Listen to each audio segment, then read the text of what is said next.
Salve, salve galera, aqui quem tá falando é Di Olivier, hoje no podcast Brasil, seguindo a linha de raciocínio como foi na primeira entrevista, continuaremos a falar sobre a cultura hip hop e também sobre a atual situação do Brasil e outros assuntos. Hoje o convidado é King Nino Brown, um dos alicerces do hip hop aqui no Brasil.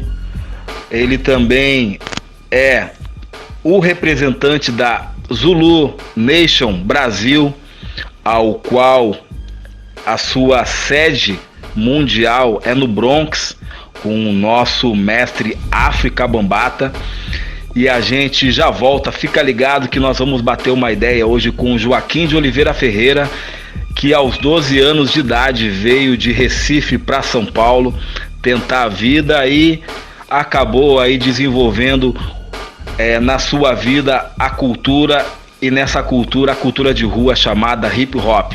Tamo junto, fica esperto, fica ligado, deixe seu like, se inscreva no canal que a gente já volta.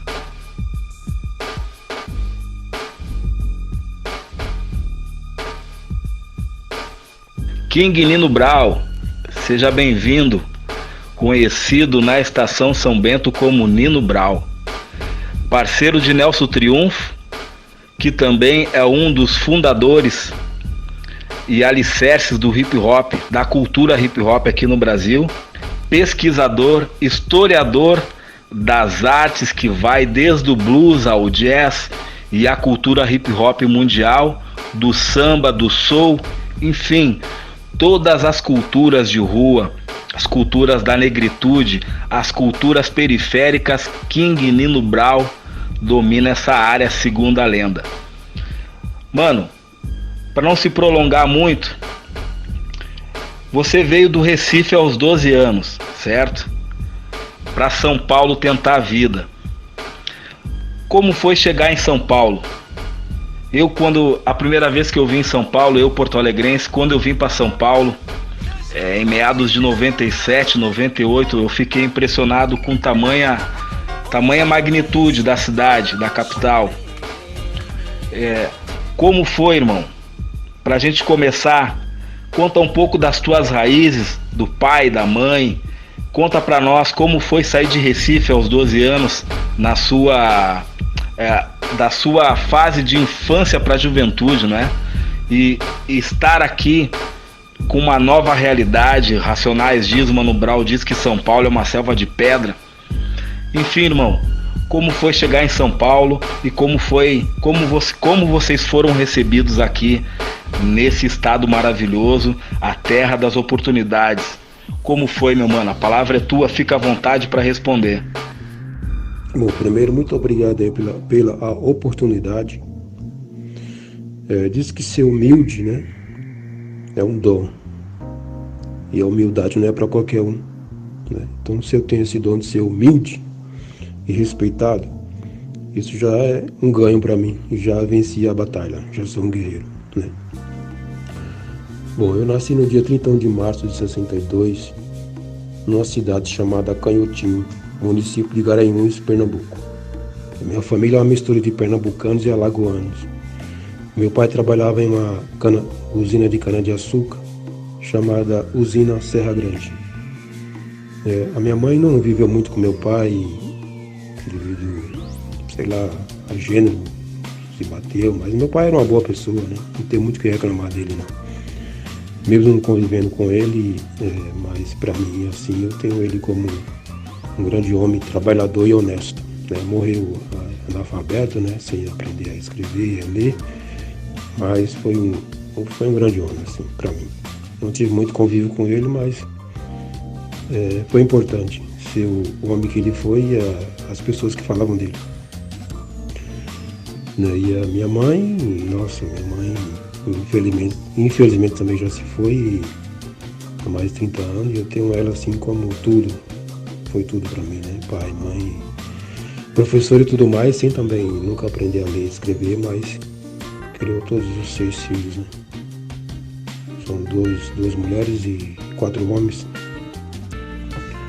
2 não estão mais com a gente, né? E sobrou só 2, Eu e meu irmão que mora em Serra Talhada, em Pernambuco, e as minhas duas irmãs que moram aqui em São Paulo, uma mora em São Bernardo e outra mora em Cotia.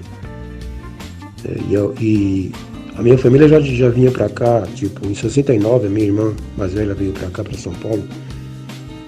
E também minha tia, irmã da minha mãe, meus primos e primas já moravam aqui em São Paulo. E sempre tinha aquela coisa que São Paulo era a capital aí, que locomotiva que puxa o Brasil, e o salário mínimo aqui era mais alto que em outros estados, era verdade, né? Tudo chegava aqui primeiro, para depois chegar no Nordeste, tipo novelas, essas coisas, filmes, etc. E devido aos problemas no Nordeste também, a questão alimentar, né, de passar fome, aquelas coisas todas. Então resolvemos vir para São Paulo no dia 12 de outubro de 74. A gente pega o ônibus aí e vai para a rodoviária do Recife, né, onde eu morava. Cidade chamada Paulista, perto de Olinda. E viemos no dia 12 de outubro de 74 e chegamos aqui no dia 14 de outubro de 74. Minha irmã já casada, morava ali na Praça Benito Calixto, número 74, Casa 4, Pinheiros, né, um bairro nobre. Quem conhece ali a Praça Benito Calixto, que hoje tem feiras, né? Uma feira muito bacana, com produtos antigos, né? E eu chegando aqui, eu não tinha noção das coisas ainda, eu tinha só 12 anos. Me lembro daquela rodoviária com aquelas placas coloridas de acrílico, né? Que hoje não tem mais, tem só algumas fotos. E aí a gente veio morar, né, de favor na minha irmã, até conseguir alugar uma casa ali. Casa não, era um quarto, cozinha e banheiro. Não sei se aquilo ali era sala também. Então a gente conseguia se virar, né, dividir lá a casa para caber todo mundo. E eu arrumei um trabalho em uma padaria, Panificadora América, que ficava em frente ao essa praça, né? Hoje ela é um lugar que vende roupas usadas, seminovas, acho que é isso. E dos 74 a 75 eu morei nesse lugar, né? Dos 12 aos 13 anos. E foi muito bacana, que a gente jogava bola na praça, tinha escola de samba Pérola Negra, do qual eu assisti o desfile, tinha uma homenagem a Dona Irã Barbosa, que ele colava lá como era homenageado, ele colava lá na escola. Mas só que eu aí, nessa idade aí, né, não entendia nada ainda, né? E daí desse lugar eu fui morar na favela do Jardim Calux, devido aos problemas financeiros, que a gente não podia pagar mais aluguel. E foi ali que começou a minha trajetória, né? Posso contar depois aí. Próxima pergunta aí, eu posso contar. Então é isso, dos 12 anos aos 13 anos morei num bairro Pinheiros, Nobre, e de lá fui para uma favela, sem endereço, sem nada, num barraco totalmente sem luz, sem banheiro dentro de casa e etc. E sem rua, né? E muito difícil, né? É como você sair de uma ducha quente e entrar numa ducha fria, sabe? Aquele choque térmico. Com 13 anos fui morar no favela do Jardim Calux, em São Bernardo do Campo. Certo, meu mano. As histórias, elas se misturam e são parecidas. A minha também não foi muito diferente também. Mas seguimos em frente. Mano, a tua trajetória é monstra na cultura brasileira, certo? Reconhecido, premiado, também reconhecido, eternizado na música do Taíde, Que Tempo Bom, um hit eterno da cultura popular brasileira. Mas, mano, vamos nos arremeter aos tempos da São Bento, aos tempos de ouro. Não que a São Bento perdeu a brilhantina, mas na efervescência da cultura soul, logo que a cultura hip hop começou a ser desenvolvida no Brasil, tu tava lá, testemunho ocular da história. Como foi, meu mano? Como foi esse tete a tete com essa nova cultura que chegou no Brasil? Queria que tu contasse pra gente sobre o início da cultura hip hop, que, como eu disse e todos nós sabemos, é ferramenta de transformação para quem se permite ser transformado. Como foi esse início, irmão? Da São Bento, e depois foi se espalhando pelo Brasil. Depois eu posso contar um pouco na próxima pergunta como ela chegou em Porto Alegre em meados de 88, 89. Mas, mano, como foi esse impacto de ter visto e sentido a cultura hip hop? Como ela começou no Brasil, como ela se desenvolveu e como tu consegue ver a cultura hip hop hoje, em 2020. Fica à vontade para responder o tempo que for necessário. Gostaríamos que tu esmiuçasse a cultura hip hop no Brasil, do início aos dias de hoje. Boa pergunta essa daí. Lembrando, né, um pouco das raízes, acho que você perguntou isso, né? A minha família, ela é bem assim, curte forró, samba de roda, ciranda e etc. Minha mãe é uma grande dançarina aí, samba de coco. Então é Luiz Gonzaga, todo o pessoal aí um pouco da Jovem Guarda, do Brega. Tudo isso aí a gente curte, eu gosto muito, né, devido aos laços familiares, de ter esses ritmos musicais, que eu curto pra caramba também. E isso é uma coisa pessoal minha, não vou falar que eu toco isso nos bailes, né, mas em casa eu tenho algumas coisas que relembram a trio nordestino, né, muitas coisas aí do Nordeste mesmo, embolada, repente e tudo mais. E quando eu cheguei aqui em São Paulo, o metrô só ia até Vila Mariana, né? Então era Jabaquara, Conceição, São Judas, Saúde, Praça da Árvore, Santa Cruz e Vila Mariana. Então, Sé, São Bento, etc., estava em construção ainda, não existia ainda essas estações. Para que eu chegue na cultura hip hop, como lembrou bem o Taíde, será um tempo bom, eu tenho que lembrar do meu início um pouco, né? Como que eu comecei. Eu morava na favela e eu arrumei um trabalho de metalúrgico com 14 anos, já trabalhava registrado, né?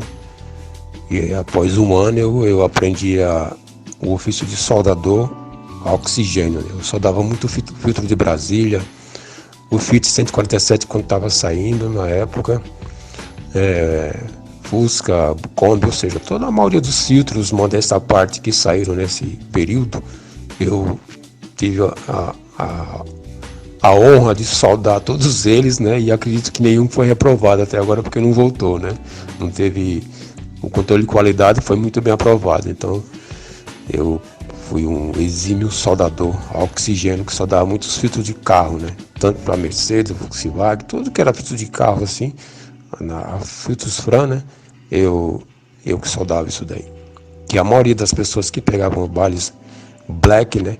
A maioria, assim, trabalhava em fábricas, né? E metalúrgicas, essas coisas assim. Aqui em São Bernardo, onde eu moro, eu trabalhava numa metalúrgica, né? Até vinha as greves de 80 e acabava com todo o trabalho que tinha, né? As conquistas trabalhistas que a gente fazia na época, né? Então eu comecei a frequentar um baile black, né? Conheci um amigo chamado Valdir, que era metalúrgico, e falou que eu tinha que ir no baile black, né? O Valdir. Ele um grande conhecedor também, a gente conversava bastante. Eu fui no baile black, na Sadinha do Calux, aqui em São Bernardo, que é o mesmo nome da favela onde eu morava.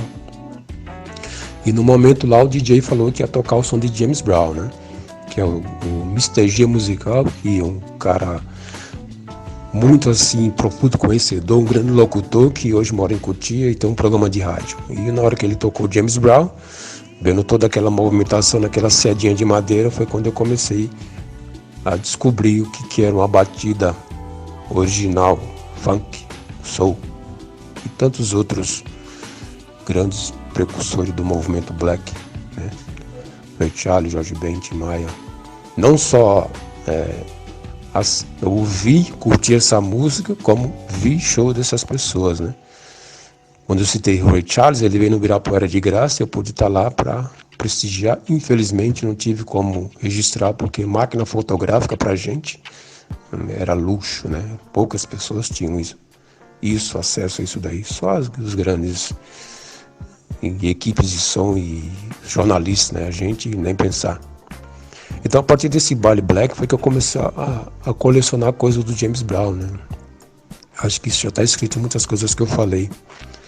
E o meu primeiro show, que eu tinha 16 anos, eu conheci o Valmir Black Power, do qual a gente hoje voltou, assim, se encontra, quando tem alguns encontros, né, que a gente foi em muitos bares black, muitos shows. E no dia 11 de novembro de 78 acontece o show do James Brown no Palmeiras, né? Eu não poderia editar nesse show, mas de forma alguma. Então foi em 78, veio em 94 na USP, veio em 88 também no Palmeiras. Então foi grandes shows, assim, como diz o Taíde, grandes festas no Palmeiras com a Chic Show, né? E lá onde a gente ia homenageado, eu, Nelson, né? E assim eu conheci o Nelson nessas batalhas de soul funk, né? Não era batalha de break, mas era de soul funk original. E muitos shows internacionais na época, né? Só dando uma pincelada aí no início, né?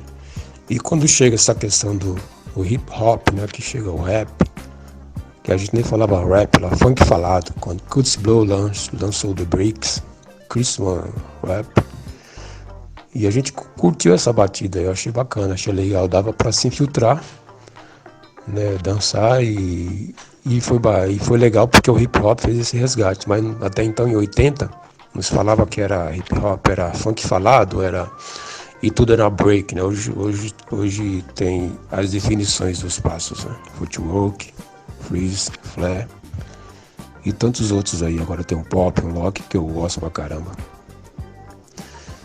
Então quando chega essa questão do rap, né? Funk falado, aí o Miele faz uma paródia do Melodo Tagarela, do Sugar Hill Gang. E a gente eu curtia por causa da batida que eles faziam do sampler, né? Que depois descobri que era um sampler que os caras pegavam e conseguiam fazer e cantar em cima. Então isso nos remetia, lembrava a gente da época do Seu Tempo Bom. Né? E pra mim não foi assim, não foi, nossa, e agora? Acabou a questão dos baile black e tudo mais, que vai estar vindo agora pra gente. E foi quando eu comecei também a colecionar coisas da cultura hip hop, a fazer parte do acervo também, além de James Brown, entre outros cantores, né? O hip hop passou a fazer parte do meu acervo, do pessoal. E aí teve grandes shows no Palmeiras também, com Kurtis Blow em 88. Nossa, tanto show que eu até esqueço. Carlos da Fé, Roy Reis, Betty Wright, Charlene, Zap. Caramba, um show pra caramba, hein? Era Cash Money. Foi bastante, foi muito bom. Senhor Tempo Bom, né? E eu consegui ir a 3 shows do James Brown. E depois consegui assistir alguns componentes da banda e a ter contato com eles e conversar um pouco. Saber, falar para eles que são 40 anos aí de raízes, de estilo, não moda, mas de coisas do cotidiano de nossas vidas, que a gente era todo jovem. E isso transformou a gente através da música. Vamos para o hip hop. Começa na 24 de maio, né? Aí existia também os concursos de dança no Balde Alencar. Eu não sou b-boy, eu danço soul funk, né? Eu conseguia me infiltrar. Não dançando break, mas vamos lá, fazer um robozinho, etc. Dava pra distrair um pouco, né? Pra dizer que eu sou b-boy, não sou b-boy. E na 24 de maio, quando começa a concentrar, né? Nelson Torinho Funkcia, com o grande dançarino de São Bernardo do Campo, daqui do Grande ABC, o Lila, o Lino, o Serginho, né? Felizmente já não está mais com a gente. E aí foi quando falou, olha, o pessoal tá dançando na rua lá, e eu fui lá, prestigiar lá na 24 de maio, ver um pouco lá, encontrar o pessoal. Então na 24 de maio, depois que vai para São Bento. Eu acho que assim, a São Bento já era um outro assim, patamar assim, tipo, eu não poderia me envolver tanto assim. Mas essa coisa historicamente tô aí, sabe? Porque eu não sou, né, falando, eu não sou um b-boy, não sou um pop, não sou um rock. Eu danço soul funk original. James Brown mantendo vivo até hoje, quando me apresento ou até quando vou tocar. E a São Bento foi o grande, né? De São Paulo, porque em outros estados já acontecia também, em Brasília, Porto Alegre, Minas Gerais, na MBH, São Paulo, né? Os 4, e Rio de Janeiro. Né? Como São Paulo as coisas chegavam mais rápido, então teve todo esse resgate de fazer o vinil, o pessoal e tudo, de se organizar, mais fácil acesso às informações, né? E de manter vivo. Eu acho que a gente precisa manter vivo as coisas sem criar muros entre nós, né? Já chega o que já fizeram com a gente, né? Para você viajar para outro lugar, você precisa ter um passaporte, né? Isso não pode ter na cultura hip hop, em cultura alguma que seja livre, né? A gente precisa transitar, se conhecer e trocar informações, né? Então acho que a cultura hip hop, cada estado tem a sua história e tem a sua origem, tem o seu respeito, né? São Paulo tem uma história, enquanto outros estados também têm a sua. Assim também como começou com o movimento Black, que também tinha, né? Tinha BH, Porto Alegre, Brasília e Rio de Janeiro, né? E São Paulo. Da mesma coisa. Então eu fui perceber que a cultura hip hop, né, ela é um resgate para preservar a memória da história, né? De usar um sample, pegar aquela parte e transformar. Eu achei muito legal isso daí. A transformação. Não é copiar, é transformar. Você pega e transforma. Pode até fazer uma cópia, dependendo da forma que você faz. Uma homenagem, uma representatividade. Então, para ir para o hip hop, para mim foi fácil, né? Devido ao uso do sample, músicas antigas, Rufus Thomas, principalmente James Brown, né? E tantas cantoras aí da época, tantas bandas que eram e são sampleadas. Bom, e com relação assim à minha entrada para o hip hop foi fácil porque eles faziam isso, né? Usando os samples de James Brown, de Rufus Thomas e outros cantores e cantoras e bandas. Isso me remetia muito às minhas raízes. Até os África Brasil sampleei o trio nordestino, né? Aí agora nós temos aí o Rapadura, que fez até show junto com o Carlos One. Então o hip hop tá aí, né? E tinha aquele problema da questão assim, o que era cultura hip hop, ser uma roupa, ser uma dança. E foi quando eu mandei uma carta para a Zulu Nation, né, em 94, março de 94. Peguei um vinil que eu tenho aqui até hoje ainda. Lá tinha um endereço e fui na fonte saber da questão da história, né? Mandei coisas daqui, fly, fotos. E dizer que aqui tinha cultura hip hop, né? Até eles mandar a resposta. E foi assim que eu me tornei o primeiro membro da Universal Zulu Nation, o King, né? Depois. E agora eu sou um ancião do Zulu Nation, um fundador assim, né? Que começou.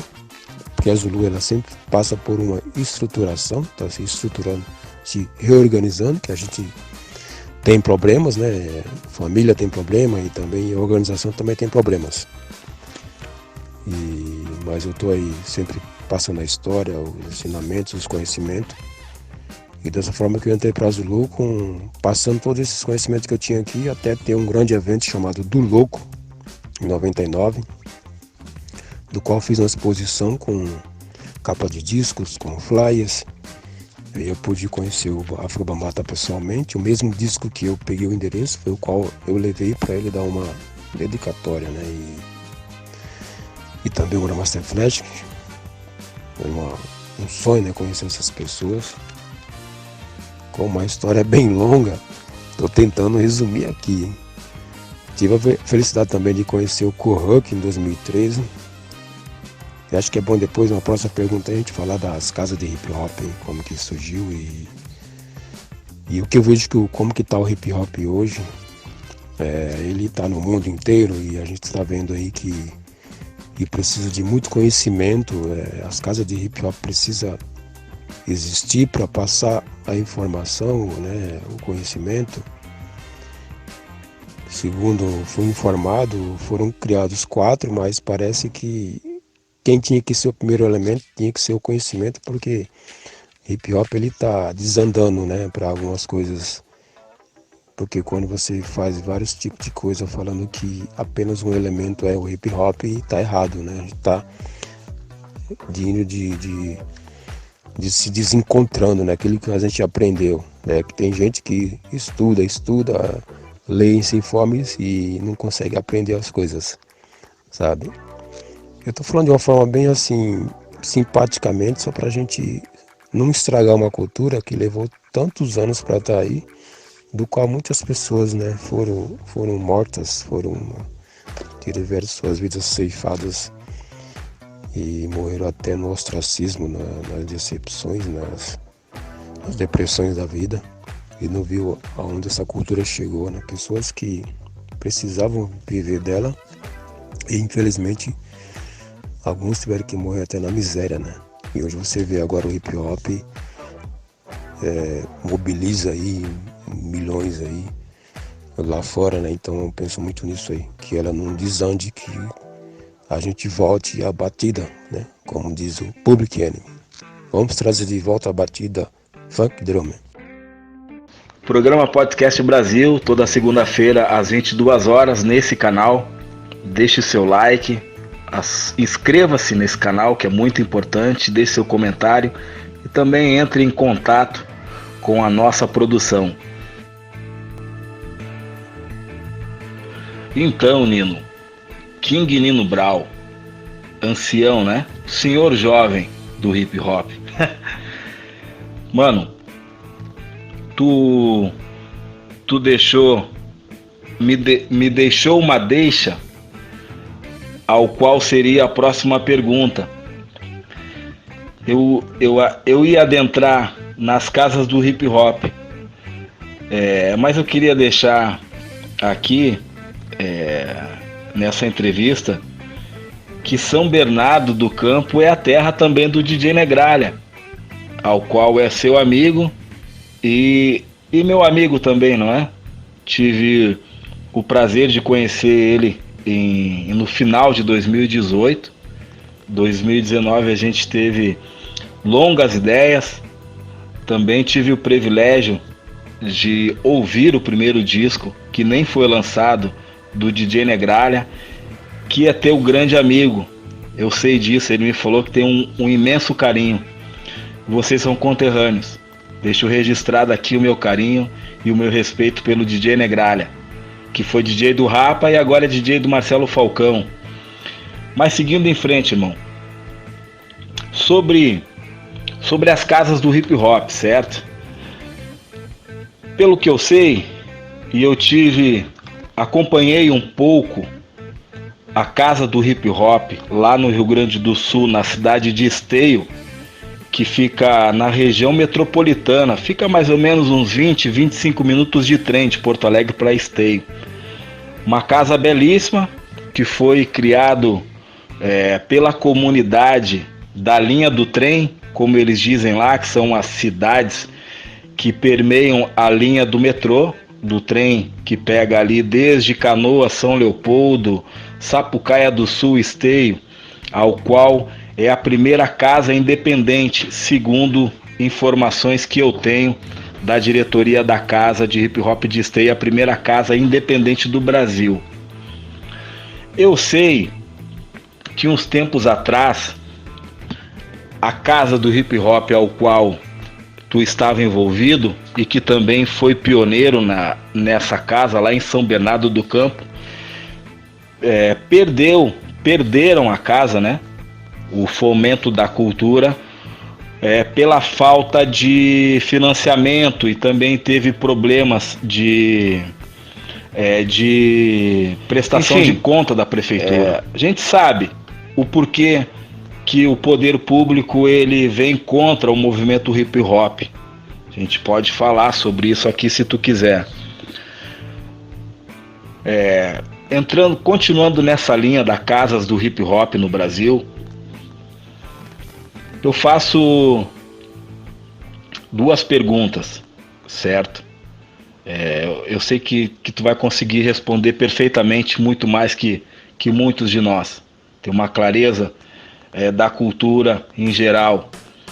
Mano, as casas do hip hop hoje são importantes para o Brasil e o porquê são importantes, certo? E o porquê que o hip hop, a cultura hip hop, os seus militantes, né? Não vou colocar cultura hip hop, os seus militantes da cultura ainda não tiveram coragem, depois desse tempo que passou. Foram pouquíssimas pessoas que se candidataram e que se elegeram querendo levantar a bandeira do hip hop. Enfim, essas duas perguntas que eu deixo, se tu quiser responder. A primeira eu sei que tu vai responder, que é a importância das casas do hip hop no Brasil. E a segunda é o porquê que o hip hop ainda continua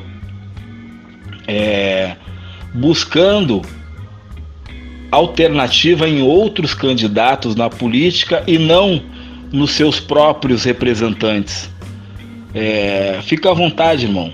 Fica à vontade. Eu acho que eu queria entrar nesse assunto, nessa questão contigo, e te agradeço por tu ter adiantado essa minha pergunta. Enfim, tamo junto. Bem, vamos lá. Bom, com relação ao Negralha, a gente curtiu muito aqui o Chopapo. A gente montou a Posse Raúça, do qual ele fez parte, né? Grupo Ideologia Radical, que chegou a gravar o Vânio Vinil com o Mano Ed. E a minha amiga a Beth, que era dos Baile Black aqui. Então, Negralha aí, um grande abraço.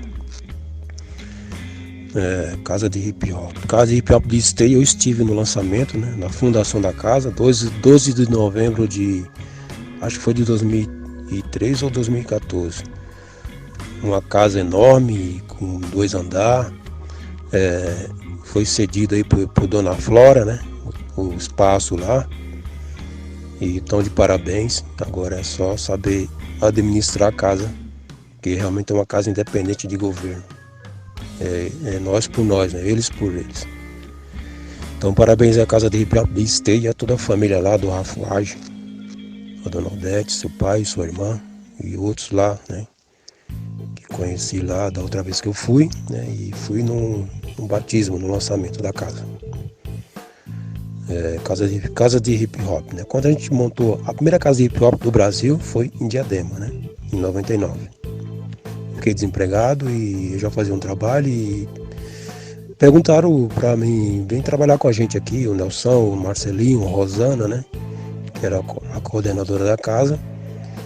E por já conhecer esse pessoal, então eu fui lá para ser contratado como historicidade da casa de hip hop de Diadema, primeira casa. 31 de julho de 99 a casa foi inaugurada, batizada, né? E eu fui contratado como historiador para cuidar e preservar a memória não só da história de Diadema, da casa de Diadema, mas no geral, né? Porque a casa era muito procurada, que era a primeira casa, não existia casa em outros lugares. Então as pessoas iam lá para buscar e obter informação.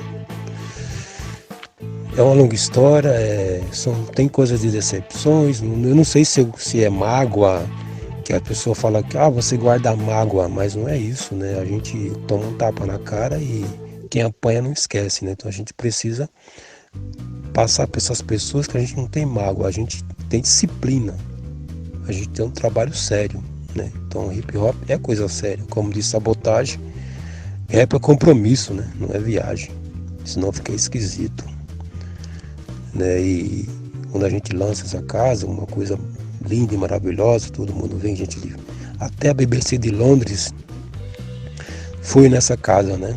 Para fazer uma matéria, Discovery, acho que foi na época, né? E tudo. Saiu várias coisas, mas não era tão divulgado, né? Porque é aquela coisa, as pessoas só divulgam coisa quando ela é ruim, né? Notícia ruim, já viu como é que é, andava caramba. E aí eu fiz o meu papel como historiador da casa, né? Às vezes até o pagamento atrasava, mas eu dava um jeito de falar que eu tô ali para atender pessoas que vinham para casa e uma hora o pagamento viria, e que eu não atendo siglas, eu atendo pessoas, né? E tive sim algumas perseguições políticas, que as pessoas já acham que o hip hop é do PT, né? Que o movimento negro é do PT, não é isso, né? Foi a sigla que realmente abriu, né? A Secretaria da Igualdade Racial, Pontos de Cultura, né? Da igualdade, essas coisas todas, né? E aí acha que isso é coisa de uma sigla, e não é. É a luta de um povo, entendeu? Tudo que é conquistado. E muitas coisas que tem aí, casa de hip hop, edital, PROAC, coisa do governo que a gente conquistou, não foi dada de mão beijada. Eu participei de muitas lutas aí, né, de semanas de hip hop, mês do hip hop. Para você ter uma ideia, o mês do hip hop na capital, eu nem posso participar porque eu não sou da capital. Então só participa do mês do hip hop, a semana do hip hop, quem tem um CEP na capital. E agora? Né? Como diz Malcolm X, quem é o drogado? Quem é que precisa de noz moscada para poder se desintoxicar? No próprio movimento, a gente muitas das vezes é tratado dessa forma. Criamos, corremos atrás, fizemos, e agora estamos de fora. É o que eu falei, muitas pessoas que deram suas vidas não conseguiram usufruir daquilo, né? Até também quando é questão de grandes jogadores de futebol, né? Mas como eu sou um cara que eu tenho um filtro, não me iludo à toa, nem com fama, nem com uma série de coisas, eu respeito as pessoas que têm um dom e que sabem usar esse dom, né? E não criam uma parede de vidro entre nós, do qual a gente não possa mais se cumprimentar e se ver, e isso acontece muito no nosso meio. A inveja, a ganância, está aí a questão do primeiro homicídio da face da terra, né, que está lá, Caim e Abel. Se é mentira ou verdade, mas é uma história para a gente se pensar. Então a cultura hip hop, ela não surgiu para ser uma bacia de dinheiro, né? É igual Palmares, tudo que você colhe é de Palmares. Então não tem meu pedaço de céu, minha fruta, minha nuvem, né? Agora vai chover só para mim, vou me esquentar com o meu sol. Não existe isso. Hip hop é para todos, mas que ele tem uma história que tem que ser respeitada. Pessoas deram suas vidas, pessoas sacrificou sua família para viajar 10 horas para participar de Fórum Social Mundial, para ir para Brasília para ver a questão do prêmio que teve lá, o Preto Góes, né? O PROAC que tem hoje, né? E tantos outros editais, que isso aí não foi dado de mão beijada, isso foi conquistado. Então essa questão de dizer que o governo dá para a gente, não dá nada, a gente já paga imposto demais, que é isso. E estão nos tirando nossos direitos, né? Para pensar que a cultura hip hop não foi criada apenas para ser uma dança, para ser um canto, para ser uma pintura, né? Para ser um risca-risca. Vai muito além disso. E aí é com o tempo que a gente vai aprendendo, né? Convivendo com as pessoas verdadeiras, com as pessoas que você só conhece ela quando você convive com ela, né? É igual casamento, quando você casa, tudo é mil maravilha, depois que você vai ver o que pode acontecer dali para frente se ambos não se conhecerem de verdade, não se amar de verdade. E o hip hop é um casamento para as pessoas que querem conhecer ele, né? Então você casa com a cultura hip hop, sim, e dá tudo de você. O que vier de lucro será bem-vindo, mas que venha honestamente, que venha de uma forma que você usufruiu disso e você merece. Eu não consegui ganhar dinheiro com hip hop, nunca tentei ganhar, apenas cumprir meu papel e meu dever de um profissional. E se tiver que ganhar, será bem-vindo e será muito merecido para mim. O que aconteceu em Diadema foi que mudou a gestão e, obviamente, quando muda as coisas, muda toda uma estrutura. Muda a secretária de Cultura, que persegue a gente, persegue até um grafite, né? Nosso, pintado, grafitado, manda pagar. Mas eu falei, eu fiz o meu papel, eu atendo pessoas, eu atendo siglas, né? Ficou aquela marca, né? Que era de um tal partido, não é hip hop, não é, o hip hop ele é sem partido, mas se tem algo que queira somar com a gente, é bem-vindo, é justo, né? Então essa questão de que a casa lá existe ainda, ninguém vai derrubar aquela casa, ela está lá, só que não tem as atividades que tinham antes, não tem eu acho que não tem o amor, não tem aquela simpatia de você chegar, ser bem recebido, ter um historiador para te atender, para te passar não só a questão da cultura hip hop, mas um modo de vida, né? Que você viaja de longe para chegar em uma casa e você se sentir bem de falar, eu estou em casa, né? Não é uma casa de shows, nem uma casa de espetáculo, era uma casa para você repor as suas energias. Às vezes você está em um lugar que você não está legal, então você vai na casa do hip hop, lá você vai ouvir uma boa história de superação, não mimimi, blá blá blá, vitimismo, isso não existe. O que a gente quer é reparações já, né? Cotas é pejorativo, eu quero muito mais do que os meus antepassados sofreram e trabalhou para enriquecer, né, esse país aqui, né, as nossas colônias africanas, né, fazendo uma comparação, né.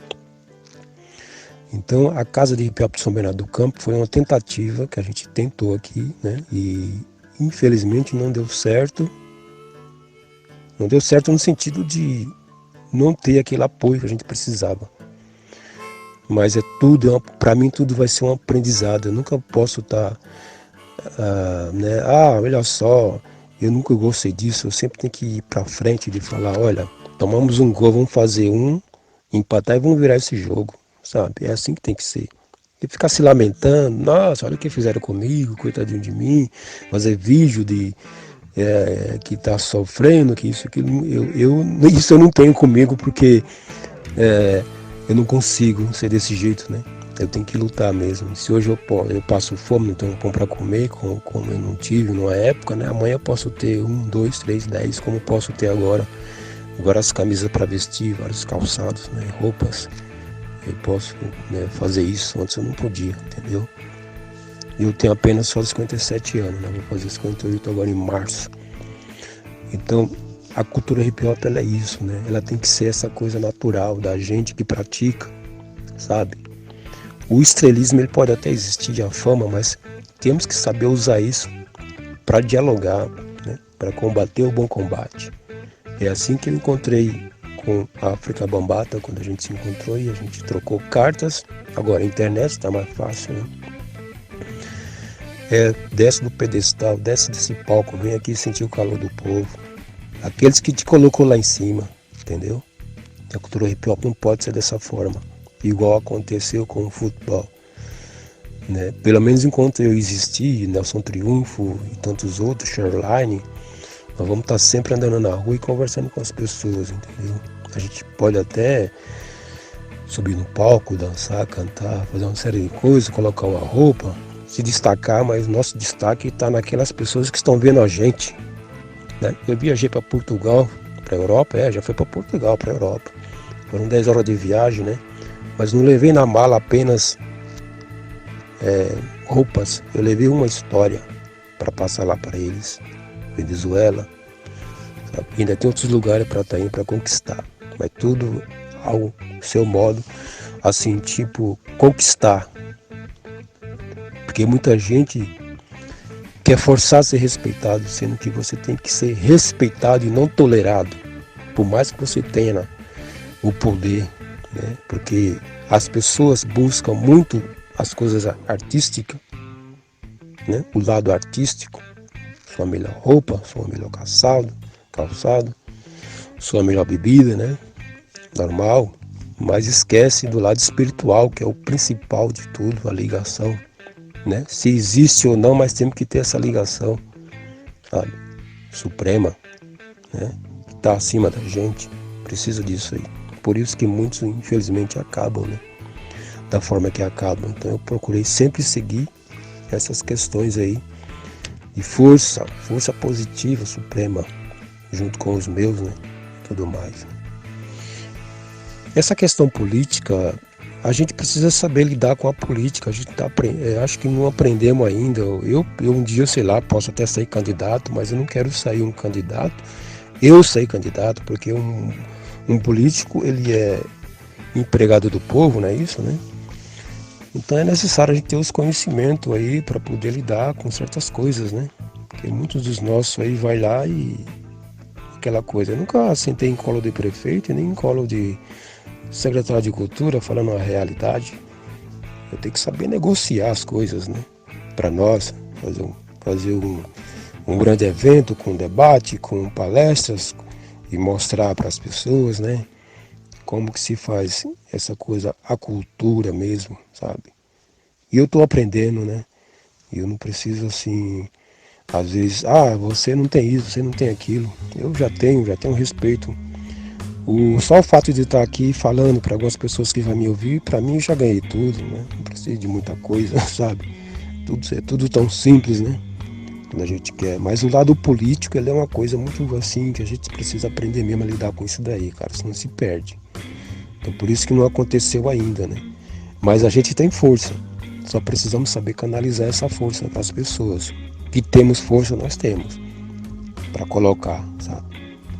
Mas é isso que eu falo, falta alguns conhecimentos aí para colocar em prática, né? Porque uma coisa é você falar a ação e tudo mais, outra coisa é você colocar na prática, né? De como vai funcionar o negócio. Porque cantar, qualquer um canta, qualquer um risca, qualquer um grafita, qualquer um dança, mas e aí? É só isso, né? Lidar com a família, com às vezes seu filho, sua filha, que reclamamos muitos, né, nessa questão do governo, mas muitas das vezes seu próprio irmão, né, te caloteia, não te paga, então isso é muito sério isso daí, sabe? Enquanto a gente não olhar para nós mesmos e falar que nós precisamos se unir de verdade, egos e mais egos, não vai acontecer nada, vai ficar isso aí que você está vendo. E a importância de ter uma casa de hip hop é para isso, né? É para se passar a história do hip hop. Não precisamos assim esbravejar tanto, né? Podemos falar normalmente, explicar como que acontecem as coisas, desde falar uma coisa ruim até uma coisa boa, né? Para melhorar. Tá aí os filmes, basta assistir uma série de filmes aí na Netflix, que tá bem mais fácil hoje o acesso ao conhecimento. Então a casa de hip hop, ela precisa ter uma biblioteca, né? Um acervo, não precisa ser uma biblioteca, mas livros que você possa ler e se informar. Porque também não vamos forçar ninguém a ler, a se informar, cada um faça aquilo que vai entender. Mas é necessário ter uma simpatia para poder passar adiante, né? E não ficar dizendo, eu fiz, eu aconteço, eu sou o cara. A gente sabendo que você é o cara, que você acontece, mas não precisa ficar falando, né? Então as pessoas que te consideram sabem quem você é, sabem com quem vai estar falando, com quem pode até se abrir a contar as coisas, né? Como acontece comigo, que eu recebia muitas cartas, né? E pessoas que pedem conselho, isso é bacana pra caramba, né? Uma pessoa pedir um conselho seu, pedir uma ajuda, o que é que eu faço? Faz assim, cara. Hoje tá ruim, amanhã tem que estar bom, porque se a gente ficar pensando que tá ruim, vai ficar sempre ruim, né? E é isso aí que eu tenho pra passar aí, mano. Não sei se contribuir, mas a gente pode mais adiante aí explicar também, beleza? Beleza, Nino. King Nino Brau, grande militante, ancião, né? Como a gente ouviu da própria boca, ancião, jovem senhor, não é?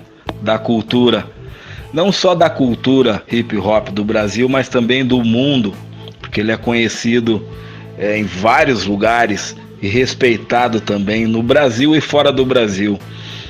Eu tive notícia assim que tu teve na Europa, em alguns lugares lá representando a gente aqui no Brasil e falando um pouco do nosso comportamento, tanto da cultura quanto das periferias, do modo geral. Mano, a tua contribuição com a tua fala é de uma grandeza e de uma experiência para nós que chegamos depois da tua turma e para essa nova geração que não conseguiu entender o que é a cultura hip hop. De fato mesmo, a tua geração pavimentou o que nós temos hoje, certo? A minha geração ainda teve dificuldades de adentrar dentro da cultura hip hop, porque os recursos eram escassos. Nós não tínhamos essa abrangência que o hip hop tem hoje. O capitalismo é de fato que um dia ia chegar na cultura hip hop, em alguns elementos, se não todos. Mas tu citou o primeiro elemento ali, que é o conhecimento. Esse jamais vai terminar. Esse jamais vão tirar da gente, que é o conhecimento. Também falou que pessoas morreram pela cultura. Porto Alegre também, pessoas morreram pela cultura. Deixaram filhos, família, enfim. Sabemos que a situação do Brasil hoje e do planeta também não tá legal. Neoliberalismo, fascismo, o nazismo, em vários setores da sociedade mundial e no Brasil também, alguns monstros saíram da jaula. Nino Brau, com 57 anos, certo? Que viveu na ditadura militar no Brasil, viveu o golpe militar. É de uma época que não tinha tecnologia, não tinha celular, não tinha computador, era carta. Passou pelas diretas já, viveu a efervescência da cultura, do pop, do rock, das músicas norte-americanas invadindo as nossas cabeças através do rádio, onde a cultura brasileira não tinha tanto espaço. Chegou hoje no ano de 2020, na era da tecnologia, a era high-tech, onde nós conversamos hoje basicamente pelo aplicativo chamado WhatsApp. Mano, a pergunta é a seguinte: com toda essa tecnologia que a gente está vivendo, como é que tu tá assistindo e qual é o teu pensamento sobre esse retrocesso político, democrático que o Brasil está vivendo hoje na mão dessas pessoas que se dizem comandar o Brasil, que se dizem conhecer o Brasil? Qual é a tua visão do Brasil hoje? Na política, na segurança, na saúde, na educação e também na cultura. Qual é a tua visão e a tua opinião sobre o Brasil atual de hoje? Bom, primeiro eu quero agradecer pelas palavras, né? Suas palavras só me fortalecem nessa missão. Me ajuda bastante, né? Porque nós somos, como se diz, somos seres humanos, que muitas das vezes as pessoas acham que o artista, né? Ele é um ser humano. O artista é igual a nós aí, sente dor, chora, grita, né? Tudo mais, então somos isso, né? Eu sei que tem pessoas que se destacam, legal, eu gosto da arte, né? Mas nós temos que entender que nós somos carne e osso, né? Um dia vamos embora desse planeta aqui. Mas a pergunta, ela é muito boa, a sua pergunta. E faz muito sentido, sabe? No que eu passei, no que eu vivi e o que tem hoje, né? É grande época de repressão mesmo, que você não tinha acesso a nada, né? Censura e tudo mais, né? Tudo que tinha que passar primeiro lá para poder expandir, né? Enquanto muitos foram calados, né? Na calada da noite. Eu passei por violências policiais, sim. Já fui detido, né? Pego pelo cabelo black e colocado dentro de um camburão. São coisas que eu falo assim que... qual a importância disso? É para dizer que eu tive que me cuidar também, entendeu? A Constituição, ela diz: todos são iguais perante a lei e tudo mais, e mentira, né? Se cuida, que Deus é bom. A gente fala muito que Deus vai cuidar de mim, Deus isso e aquilo outro, mas nós temos que nos cuidar também, sabe? Deus faz o papel dele de manter a gente vivo, então a gente tem que se manter vivo também. E como que é isso? É se desviando de tudo que é de negativismo, né? Procura pessoas positivas, que você vai ser sempre positivo. Nunca vai cair e não vai vacilar em vão, né? É isso assim que a gente tem que fazer. Essa é a questão do cenário político, né? O Brasil sempre foi um país rico, né? Sempre foi saqueado, sabe?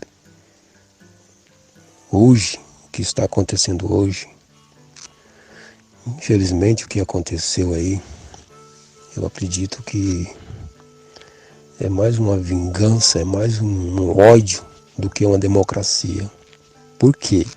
Um governo que tira teu direito trabalhista, que foi conquistado para a rua, né? Essa coisa direta já, que a gente não votava, né? E muita gente fala que não está nem aí, mas, igual você falou, a gente veio e colocou esse trilho para essa locomotiva andar, né? Então você veja bem o raciocínio, um governo que tira teus direitos trabalhistas e tudo mais. E você achar que um governo desse é nosso, é do povo, não dá, né? Muita gente está acordando aí. Não sei se é tarde ou se acordou tarde ou se tá arrependido, sei lá, né? Mas eu sei que muita gente teve ódio aí, sabe? Um ódio danado, até comigo mesmo.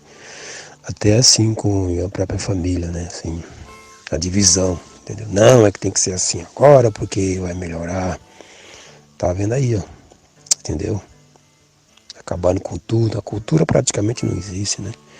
Porque um governo, ele tem que amar o seu povo, né? Tem que amar o seu país, né? Você não pode governar só para um determinado tipo de classe, né? O Barack Obama, quando ele foi presidente, que ele é um negro, né? É black, ele não governou só para os negros, só para os blacks. Tem que governar para o país, né? Que a gente é brasileiro e a gente ama nosso país, né? Quando eu pude ficar lá fora uns tempos, senti saudade do Brasa, né? Essa coisa de estar aqui, de poder estar conversando de novo com as pessoas, né? Senti sim. Então, o que a gente fala hoje, o que eu falo, que historicamente falando, ou biblicamente, um povo sem conhecimento padece, sabe? A ignorância, né? Então você precisa conhecer as coisas. É o que eu faço, eu leio e me informo para saber a veracidade das coisas, né?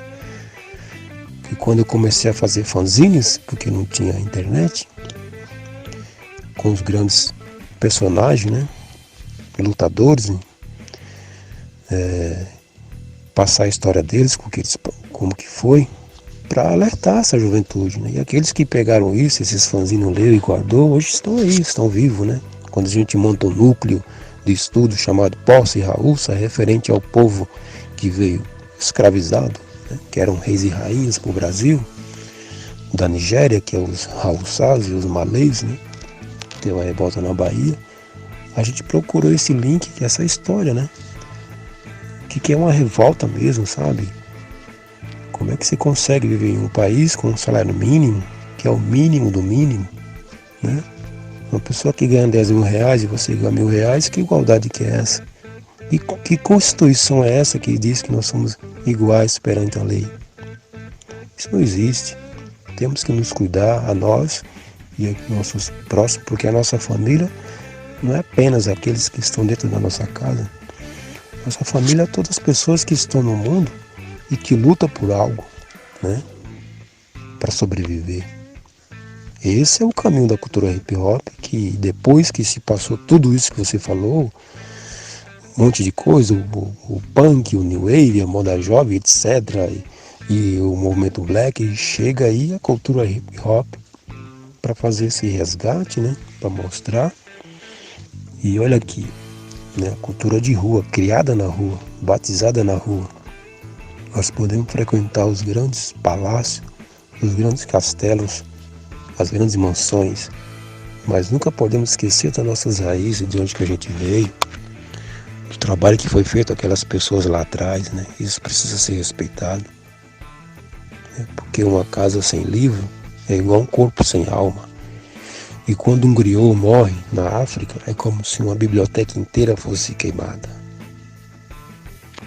Então, a gente ainda tem os livros, ainda temos os livros, né?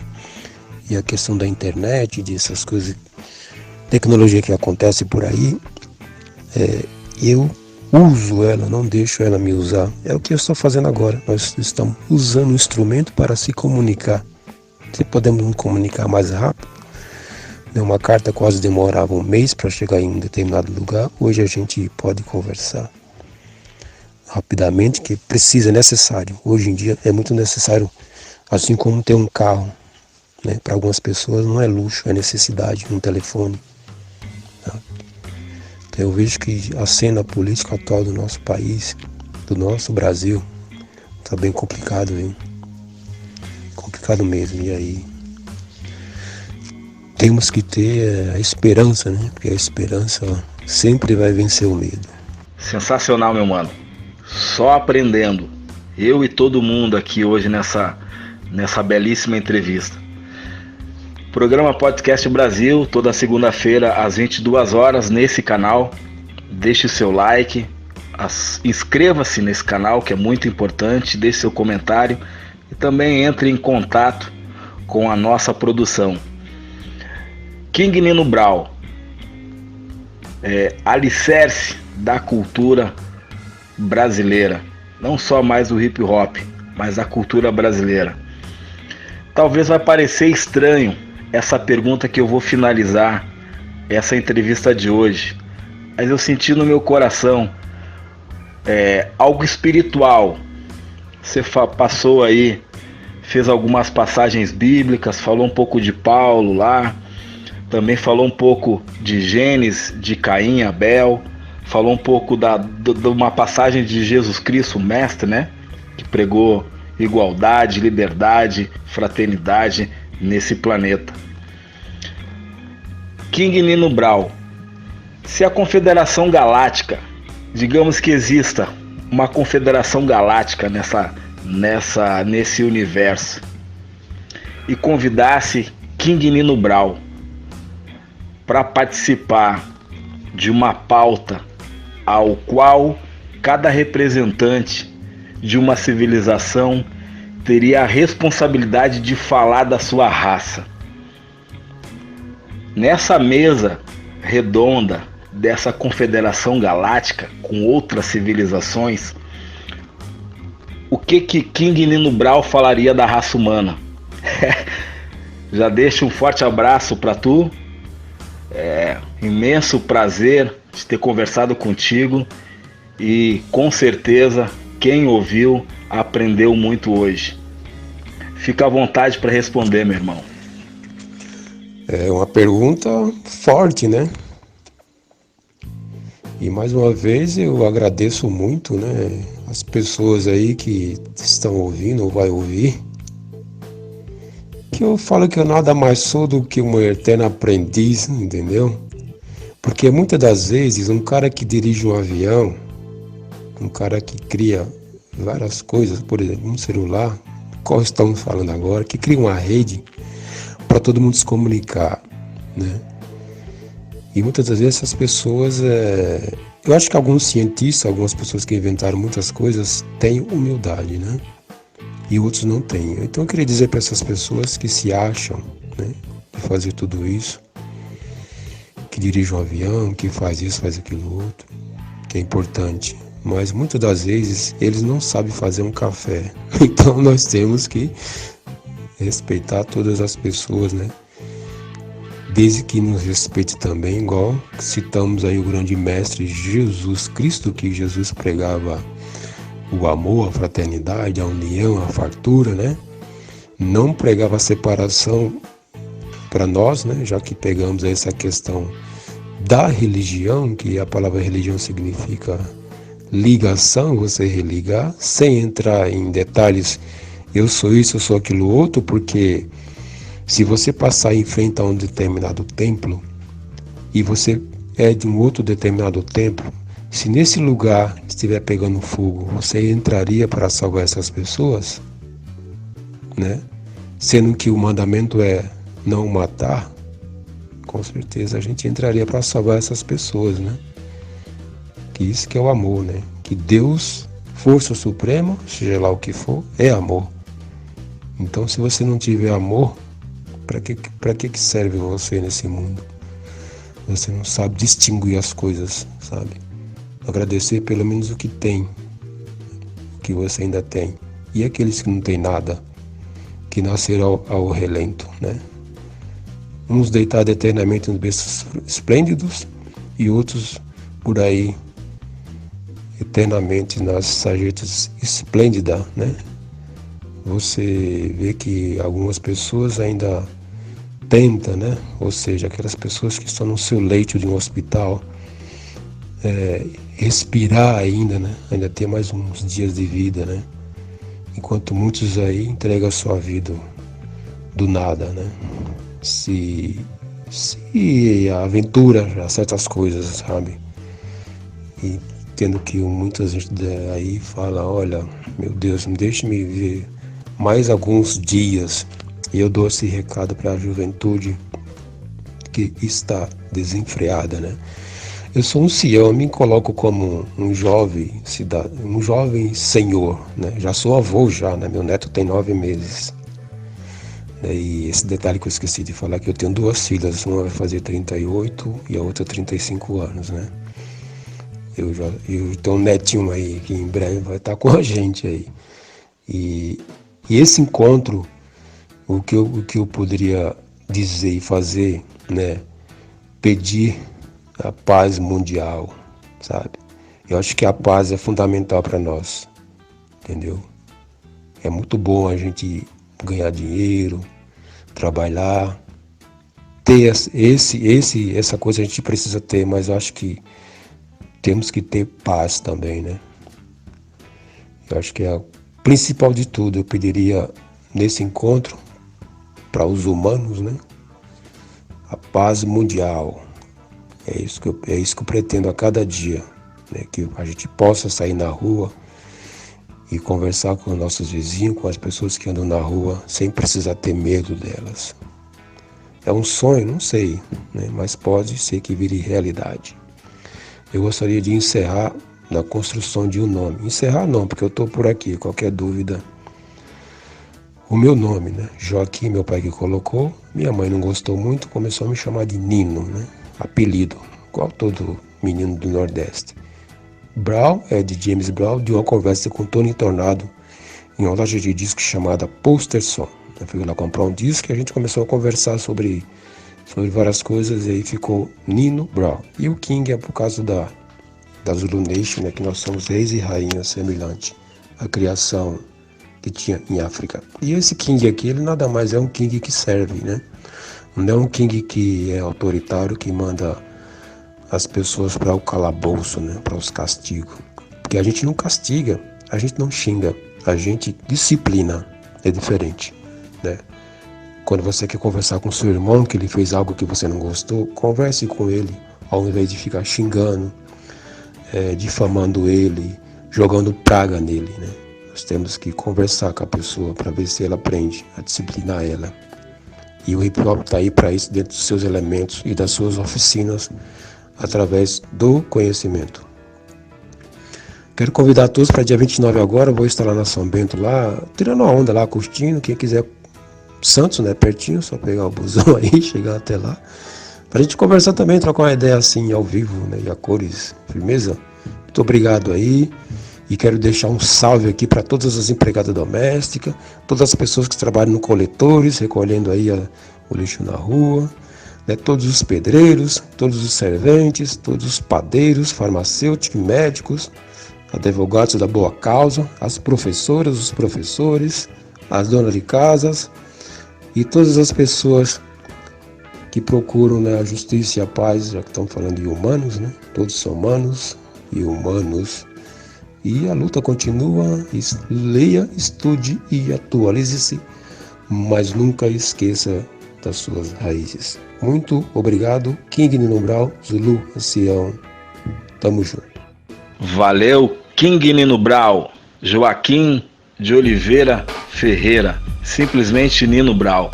Muito obrigado, irmão, tamo junto, até breve. Na descrição, os endereços eletrônicos, e-mail, Facebook, Instagram do King Nino Brown.